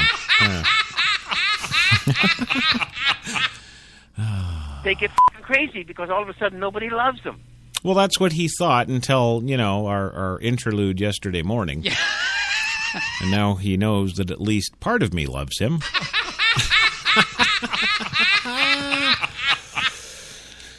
Oh, yes. Oh, my.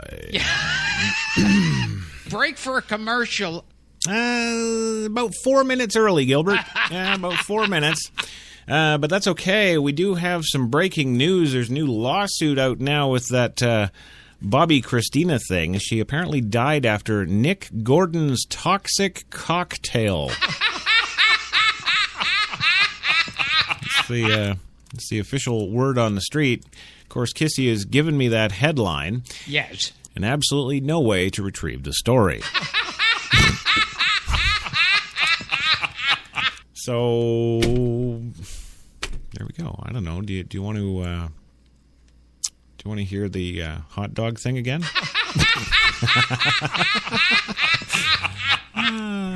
Oh, can we cuss? Can I cuss as I always do on the show?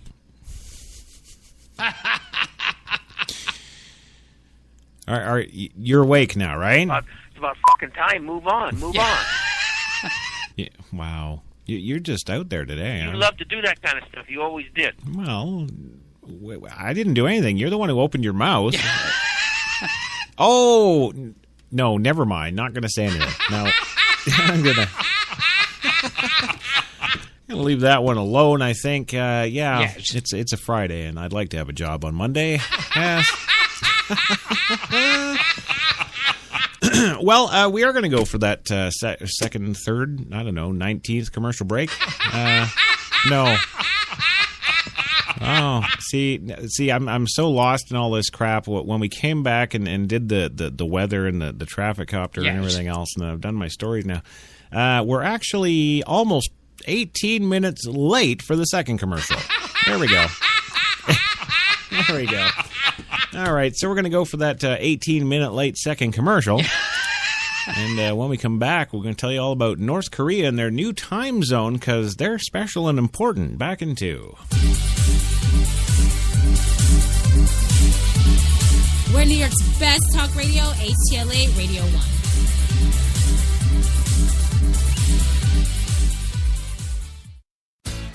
Good morning. Welcome Welcome to Tim Hortons Cafe and Bake Shop, where fresh always tastes better.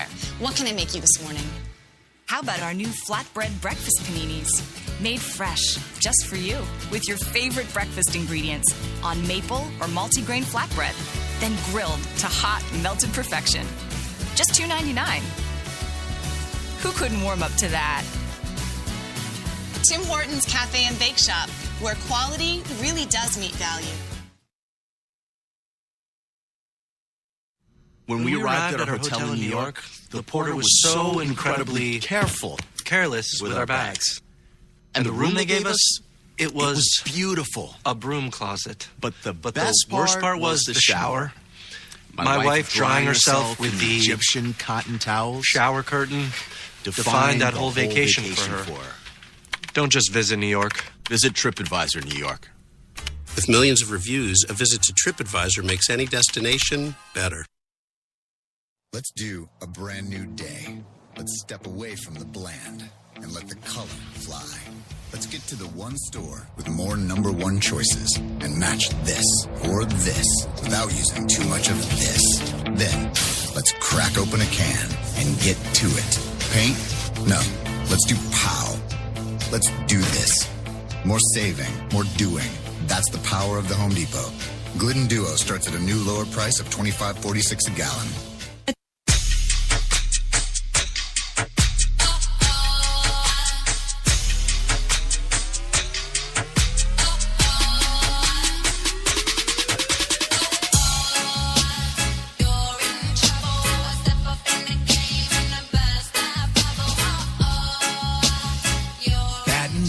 Glasses. White Rum has a new captain.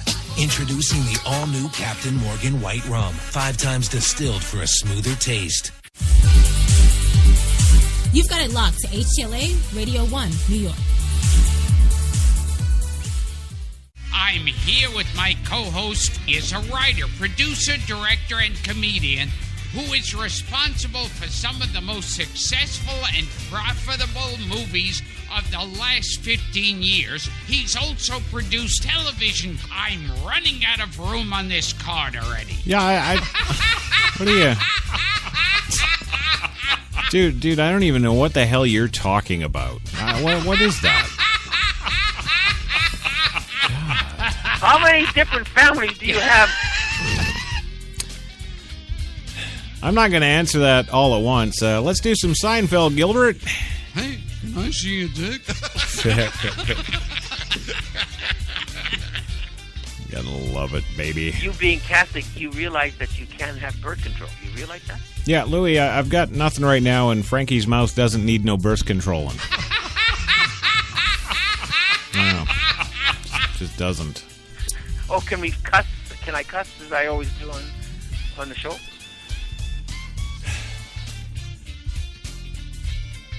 I don't even know how to respond anymore. I don't know. I'll put it this way. You go ahead and fire away. I've trained my little black girl. She knows. She knows what she's doing now. So you just try. Go ahead. That was a mistake on my part. Well, see, there you go. So never ask me that question again. Yes. It's not very cool, man. Oh, it's not awful, but just not good. Yeah. It's not good. Clean, yes. Germ, no. That's right. Welcome back. HTLA Radio 1, New York's best talk. And you're here for Friday, August 7th, 2015. The Coffee and Cigarettes Friday Frappuccino. It's down to 82 degrees Central Park, but still sun. And fun. You won't get it anywhere else. That's right. Now, here's a segue. Yeah. Uh-huh. You gonna... I am in bed. No, that'll work. I love to dance the tango. Yes. We love to dance the tango. Yes, we do. So I read somewhere that you have a dick. Can you show it to me? If somebody was just tuning in, they'd be like, what is this, some 12-year-old? What? Actually, that's something, Gilbert. Yes. Have you ever been? I'm sure well, I'm not 100% sure. Maybe Dara handles all that stuff for you. But yes, you ever phone up businesses and services and stuff? You know, to like if you have account services with like Google or something. Do you? You know, this whole thing with the HTLA email account and all that crap going on with Google, you know, I have this funny feeling that if you were to call in and they gave you this story that, oh, well, you know, apparently you're 13. Yes. I wonder if they would not believe you because you sound like a 13-year-old. Do you think? I nearly got kicked out of a theater. I can't remember what I saw about 2 weeks ago because I was booing and screaming. Louis, we're talking about Google and Gilbert and 13. No movie theaters. No. Welcome back to the show today, of course. Your Coffee and Cigarettes Friday Frappuccino kicking off your weekend just right. I want to do some shout-outs again to, the HTLA's First Lady, Devlon Crawford, Sharon Huntley Chesley, who has left because our show sucks today. Yeah. The one, the only Rick Hoglid we got in the house today. We've also got Phil DeYoung, of course. He's always in the house. And the... What? Phil DeYoung's always in the house. What? So what? Well, I don't. Yeah. Okay. Maybe I'll try and say it this way. Phil DeYoung. Phil DeYoung? Phil DeYoung? I don't know. What are you laughing at? What's it? Yes. Phil DeYoung. There's no. It's just Philip DeYoung. Yes. Yeah. What's so damn funny about Phil DeYoung? I don't. Okay, well, I guess you're seeing something I'm not getting. We're proud to say he's a fan of this very podcast. Yes, we are. Phil's like our number one guy, sort of. Okay. All right. Well, of course, we got the HTLA promotions director, of course. Yes. The one, the only Apocalypse. He's in the house today. Yeah. What is so funny about frickin' Apocalypse now? What? Holy Christ. I guess I'm just missing something. And actually, at the start of the show, we had some crazed, I think, Mexican. He's been messaging the station left, right, and center. Yes. We've got like 12 messages all in Spanish from him. Yes. Well, today he breaks into the live Spreaker chat room, and he starts off. He's the very first comments of the show today. Yes. He's like... Conde por colonque, sancre lamba la carilla. I'm just like, what the hell is that? Go away. Freaking illegals, man.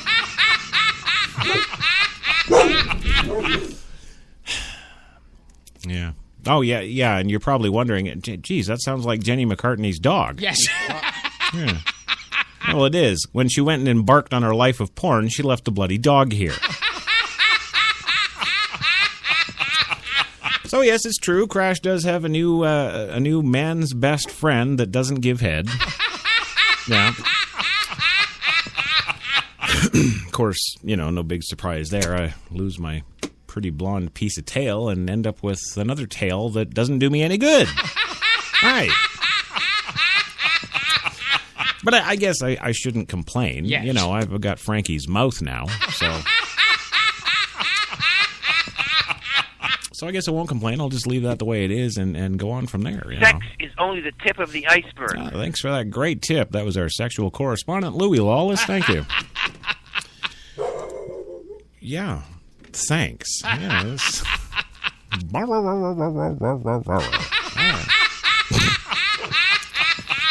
Okie dokie. Well, moving on today, moving into the important stories that matter to you. Yes. Yes. Those important stories. North Korea has indeed made history today. They've gone and created their own time zone. Well, the reclusive nation of North Korea just wants some time to itself. That's right. So it's setting back the clock by 30 minutes to create a new Pyongyang time. Yes, it is.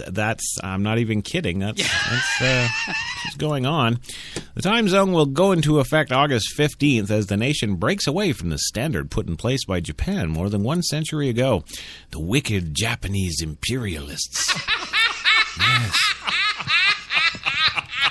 They committed such unpardonable crimes as depriving Korea of even its standard time while mercilessly tramping down its land with 5,000-year-long history and culture and pursuing the unheard policy of obliterating the Korean nation.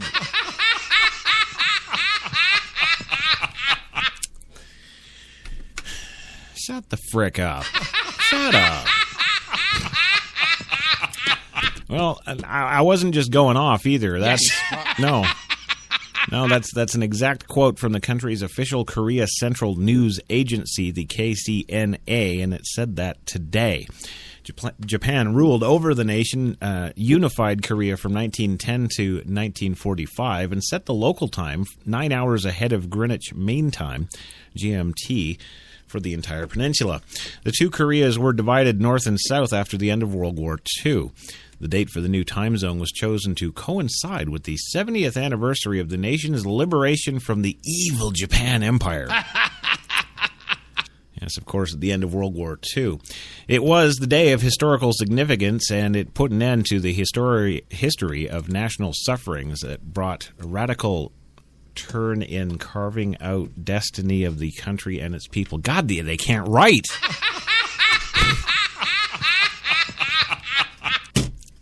The date for the new time zone, yes, was chosen to coincide. There you go. Seoul's Unification Ministry said the time difference could cause major disruptions, notably at the Kaesong Industrial Park on the border, where South Korean managers oversee North Korean workers. Well, maybe don't do that. Could also disrupt efforts to narrow the differences between the two nations. Spokesman Jong Hoon-hee told multiple news agencies today.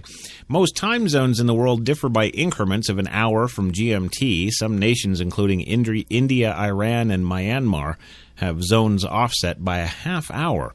Nepal's time zone differs by 45 minutes. North Korea isn't the first nation to adjust its time. In 2007, Venezuelan President Hugo Chavez turned back the clock on his nation by a half hour to provide residents with a more fair distribution of the sunrise. Well, that was nice. And, of course, accompanying this story, as always, is the usual pictures of the parade of missile trucks with cardboard missiles on them. Yeah. We've got that. And then we've got a picture of Kim Jong-un. Yes, the Un. Yes. There can be only Un. Yes. Yes, Kim Jong-un at the center of a huge line of, well, high-ranking generals that I guess he keeps, replenishing because he keeps offing them. You know what? I think I'm going to. I'm going to do it. I'm going to do Chris time. I'm going to be a half hour back from New York. That's what I'm going to do. So I guess that's going to mean that your coffee and cigarettes on Monday is going to be at 4:30 Eastern. Yes, because that'll be 5 p.m. crash time. Well, moving on today, we do have some weather news aside from Frankie and my crotch. Yes, we do, and it's bad. It's Taiwan bracing for a direct hit from a Typhoon Soudelor. That's right. Taiwan braced for a direct hit from Typhoon Soudelor early Saturday as the storm took dead aim at the island and was expected to make landfall in a matter of hours, according to the Joint Typhoon Warning Center, one of the only places on Earth Frankie does not get his news from. Well, an 8-year-old girl and her mother died after being swept out to sea as Soudelor churned towards land. The storm forced thousands to flee, and troops were placed on standby, officials told the South China News. As of 2 a.m. a local time Saturday, 2 p.m. Eastern Friday. Wow, what is with the dog? She's not coming back. Yes. Keeps freaking out at the door like she's right here. Where's Jenny? Yes. Yes. Well, as of 2 a.m. local time Saturday at 2 p.m. Eastern Friday, the typhoon packed sustained winds of 120 miles an hour with gusts up to 150, making it the equivalent of a Category 3 hurricane, the Typhoon Warning Center said. The storm is expected to maintain Category 3 strength as it makes landfall. AccuWeather said its residents of Taiwan should prepare for a direct strike by a major typhoon.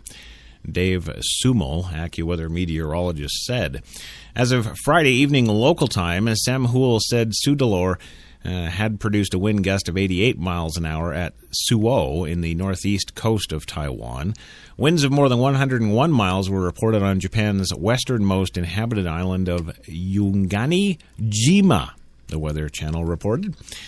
The mountaintop in Datong Township in Taiwan's Yilan County has been, inundated with 30 to 40 inches of rain, says AccuWeather. Wow, it's just not good. Not good, no. Yeah. It's not awful, no. But just not good. No, it's awful. Yeah. Well, heavy rains, possibly as much as 3 feet, and howling wind gusts are the main threats from the storm, AccuWeather said. More than 2,000 people relocated from Taiwan's outlying islands, popular with tourists, and thousands of troops helped more residents move from their homes into shelters, the South China News reported. All of Taiwan's schools and offices were closed Saturday due to the typhoon. The China News said travel across the island was seriously hampered, even with high-speed trains staying inside through Saturday. The Taiwan News reported numerous other trains, flights, and ferry services had also been canceled due to the storm. The current forecast track takes Sudalor straight across central Taiwan, which is both mountainous and extremely landslide-prone, according to Dave Petley, a landslide expert at the University of East Anglia in the UK. The extreme rainfall totals generated by typhoons combined with the steep mountain front in eastern Taiwan remains that landslide potential for Typhoon Sudalor is very high. Petley wrote in his blog, heavy rain from the typhoon Morakot in 2009 caused catastrophic landslides in Taiwan and killed at least 500 people. In addition to the potential for deaths and injuries from the storm, it's likely to be a $1 billion economic loss for Taiwan and China. Oh, no. Well, you know what? The way I look at it, quit making American flags, suck it. Yes, Typhoon Sudalor will be the first typhoon to make landfall in Taiwan this year, the China Post said. Sudalor reached its peak intensity late Monday with winds near 180 miles an hour, making it the strongest storm anywhere on the planet this year, AccuWeather said. After hitting Taiwan, the typhoon will head for China by late Saturday or early Sunday local time, rebuilding its strength over the ocean.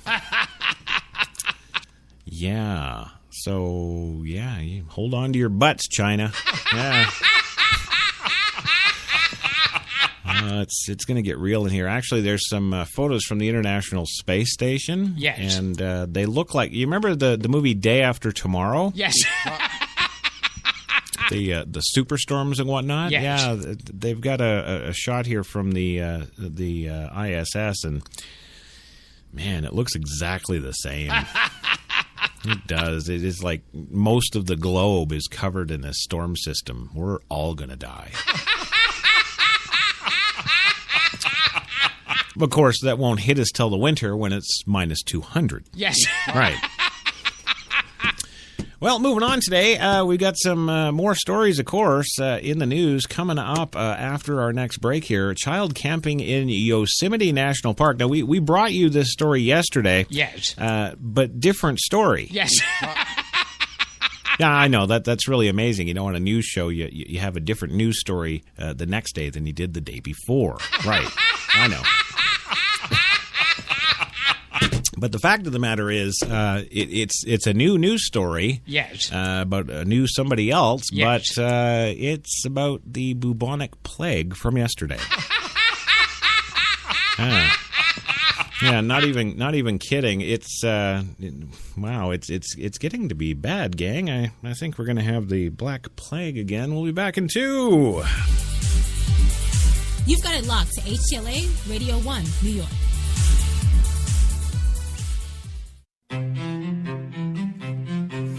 What if there was a coffee that was sourced from some of the world's most renowned growing regions, abundant with rich, fertile soil? What if this coffee was picked at the perfect moment, then packed meticulously and shipped carefully to be roasted under the watchful eye of coffee masters? What if it was expertly blended, ground, and sealed, ensuring maximum flavor and freshness, then brewed in small batches and always served fresh within 20 minutes, just the way you like it? Now, what if this coffee just happened to be the coffee you already know and love? Tim Hortons. Always fresh. Always great tasting coffee. Automatic freshness, softness, and static control has never been easier with the Bounce Dryer Bar. I just stick it to the inside of my dryer, and I never have to remember. Oh, Spice Body Spray makes you smell like power! It's so powerful it sells itself in other people's commercials. You smell like outdoor freshness. You smell like power. Yeah, I do.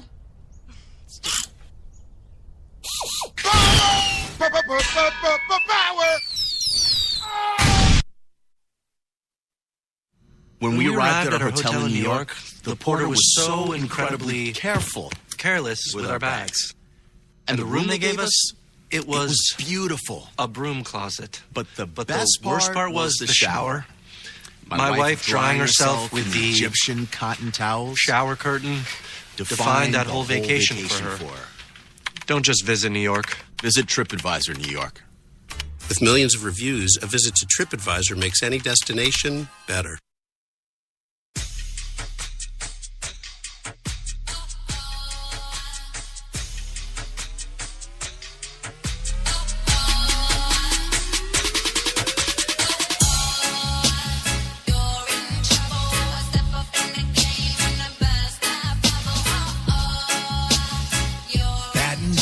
Glasses. White Rum has a new captain. Introducing the all-new Captain Morgan White Rum. 5 times distilled for a smoother taste. We're New York's best talk radio, HTLA Radio 1.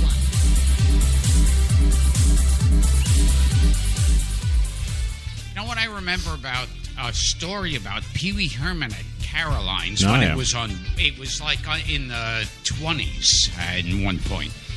And you had to walk across the club. I hate those when you got to walk to go to the men's room. You got to squeeze through the audience.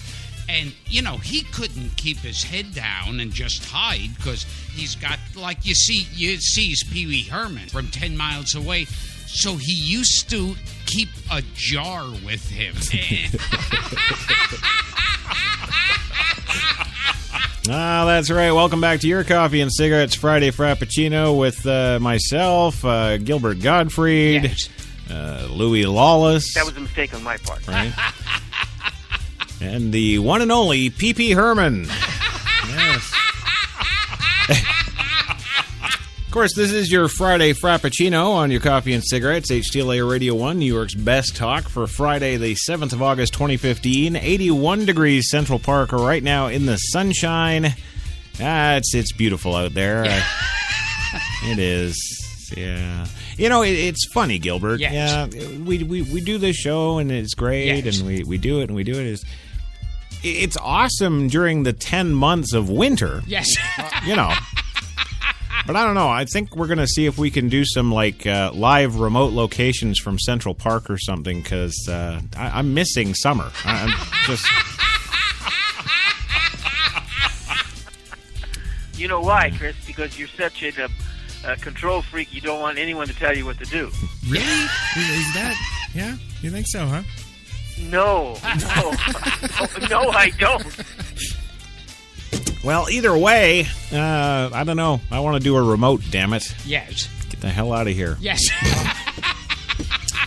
Welcome back to the show. Of course, your coffee and cigarettes, Friday Frappuccino. The whole new angle and weirdness of the news shoved in your face and right down your throat.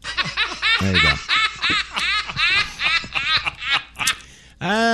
So moving along today, our next story is, of course, oddly, about the bubonic plague again. Yes, a child camping apparently in Yosemite National Park has contracted the Black Plague. Not even kidding. A child is recovering in the hospital after falling ill with the plague while camping in Yosemite National Park in California, officials said Thursday. Might help if I got the days right. Yes.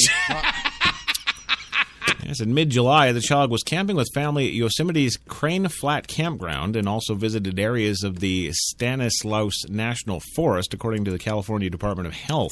Officials said the child contracted the plague sometime during the trip, but none of the other family members were infected until they got home. Well, in Colorado, 2 people have died from the plague this year. We reported to you yesterday. Yes. Well, most recently, an unidentified person from Pueblo County, Colorado, died from the plague on Tuesday. The Colorado resident was an adult who is thought to have contracted the plague from exposure to rodents, fleas, or dead animals, according to a report published by the Pueblo City County Health Department. The plague is normally spread through concentrated rodent populations. Rodents like rats and mice are known carriers of the fleas that cause the plague itself. Plague incidences are many times precedented by mass animal die-offs, the Pueblo County Health Department reports. Health experts advise, of course, individuals to avoid dead animals, especially having sex with them.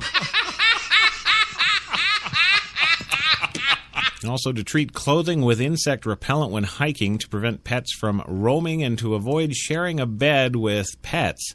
Plague victims normally exhibit symptoms which include swollen lymph nodes, fever, and chills within a 2 to 6 day period. The key to treating the plague, of course, is catching it on time, says Sarah Joseph, Public Information Officer at the Pueblo City County Health Department. Patients have to get treatment in a timely manner, and physicians have to identify it in time or bring out your dead. On average, 7 human plague cases are reported in the U.S. per year, according to the CDC. And I did not know that. I thought, I thought we hadn't seen it in like 200 years or something. But no, apparently we're dirty little Americans. Yes.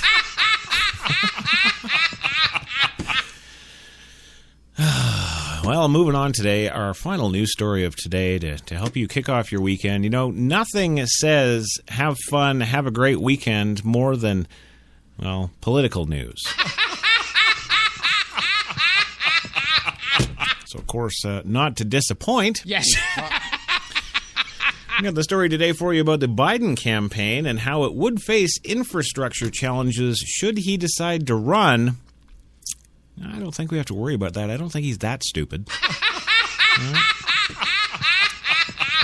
That's right. Well, if Vice President Biden enters the 2016 presidential campaign, he not only will face an experienced frontrunner and former Secretary of State Hillary Clinton. Really? You actually state her as somebody worthy of anything? Really? God, it's the Scooby-Doo machine. What are you worried about? Well, not only would he have to contend with Scooby-Doo, of course. No, but also, while armies of volunteers and staff already in place to help other candidates in primary states, Biden, who is preparing a family vacation ahead of a likely September decision on next year's campaign, is now confronting questions about whether he has time to build the fundraising and grassroots operations necessary to compete in Iowa, New Hampshire, Nevada, and South Carolina states that control early voting in the Democratic primary cycle. Well, how about this to look at? You've been vice president with that idiot for the last 7 years. And you've just sat there and let him do anything the little black Muslim wants. Okay? So that's your run as vice president. Yeah. Really, you're going to run and I don't know what, offer somebody change? Well, Clinton has already opened up 20 offices, hired more than 120 staff members, and recruited more than 48,000 committed volunteers in those states, about 6 months from the Iowa caucuses on February 1st. Senator Bernie Sanders of Vermont also is polling ahead of Biden nationally, just as 11 offices in Iowa and 1 in New Hampshire and South Carolina. But he has secured commitments from nearly 113,000 volunteers nationwide and announced his candidacy. I would hope that most everybody supporting Biden in the past will support him in the future, says Iowa State Rep. Bruce Hunter. Well, to that, Bruce, I'd say, why would we?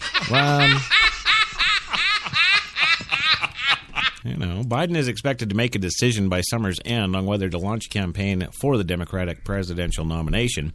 Political attention nationwide has focused on Biden's 2016 plans after reports of Beau Biden urged his father to seek the presidency in the days before he died of brain cancer back in May. Clinton's poll numbers are also hardly inspiring confidence on the Democratic side. Well, yeah, no shit, you can't get 5 to coffee. While Clinton continues to dominate national Democratic polling, 37% of Americans have a positive view of her versus 48% who harbor a negative view, according to an NBC Wall Street Journal poll this month. Mary Carey Foley, a longtime Biden supporter in New Hampshire and the daughter of the former mayor of Portsmouth, said that she doesn't think it would be as difficult as people might think for Biden to catch up. She expects him to peel off New Hampshire support from both Clinton and Sanders if he enters the race. Hillary seems to be losing ground instead of gaining it, she says. He's not up against insurmountable hurdles at this point. People love Joe Biden. Well, yeah, they might love him, but Trump's going to win, so shut up. And yes, Phil, by the way, Phil was actually asking when we were doing the plague story if, the New York subways are full of rats. So, yes, they are, and it's not just a street gang. Well, Biden has run for president twice before to disappointing results. He dropped out of the Democratic nominating contest in September of 1987 before Iowa caucuses amid charges that he plagiarized a portion of a speech Biden said he forgot to attribute in 2008. He withdrew from the race immediately after finishing 5th in Iowa, capturing less than 1% support. It sounds about right. Power tends to corrupt. Absolute power corrupts absolutely. Moving along. Yes. Next year's race also would be a challenge. Biden would begin more than 40 percentile points behind Clinton in national polling. And man, that's bad because she can only get 5 for coffee. And the vice president would surely face some of his own challenges, particularly his own propensity to... Jenny's not here.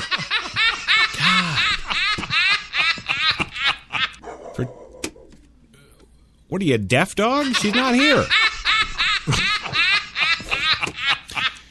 The vice president would surely face some of his own challenges, particularly his own propensity to speak freely and sometimes offensively. Well, it doesn't seem to bother Trump. Why worry about it? What is with the dog? Jenny's not here. Well, Biden apologized in 2007, for example, after calling then-Senator Barack Obama the first mainstream African-American presidential candidate who is articulate and bright and clean and a nice-looking guy.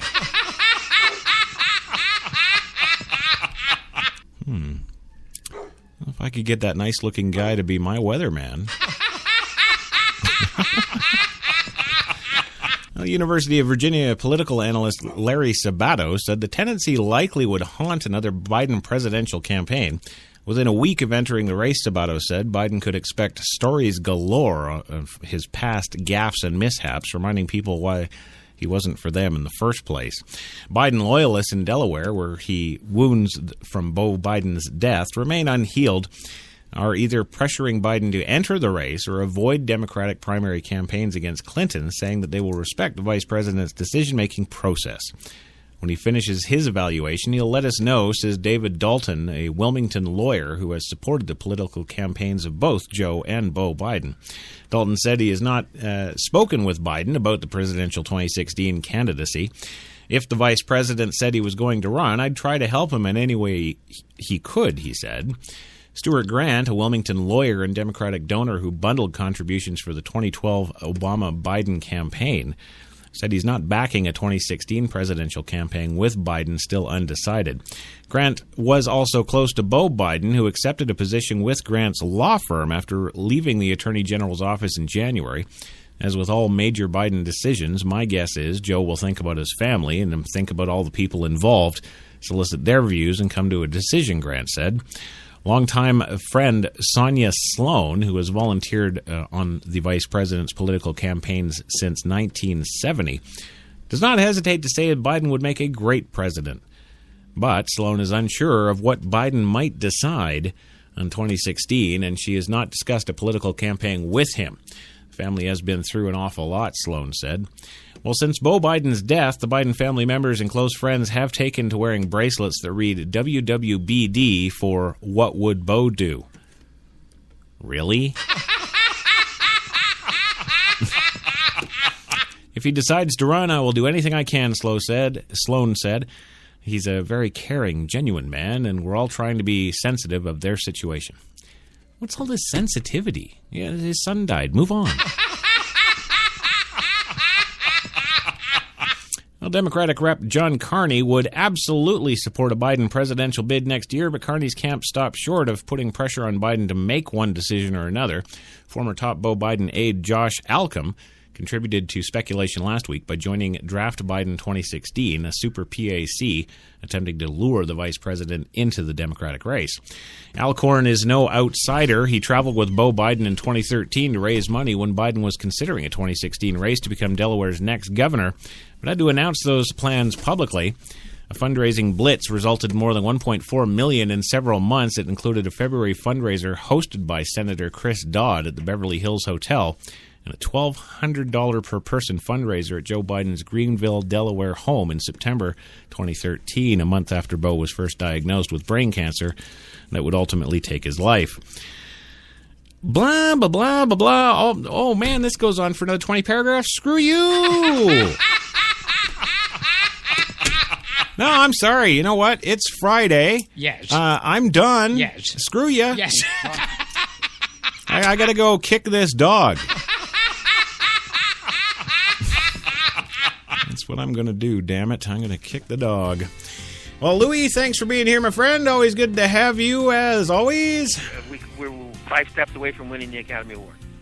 And we did. I don't freaking care. Yes, and Gilbert, of course, yes. Thank you for being here. Shoot out those social media links again so people can F up and not get there.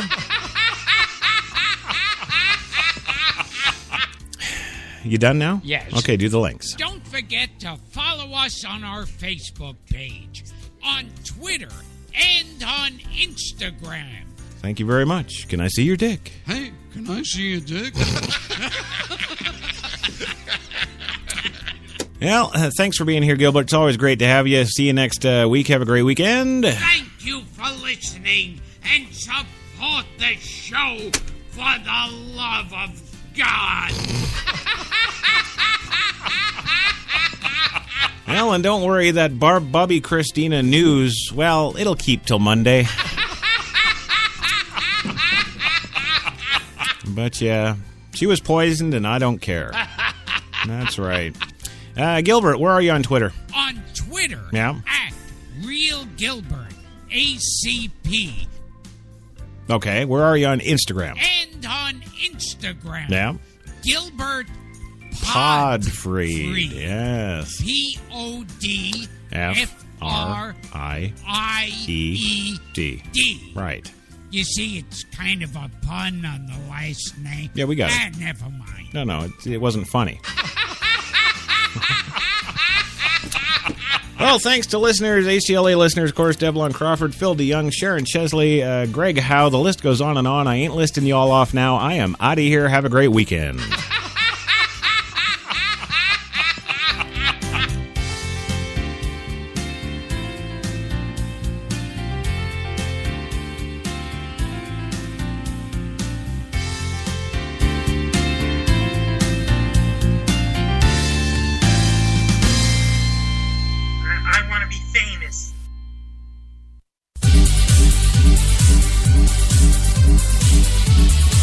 on New York's best talk radio, HTLA Radio 1.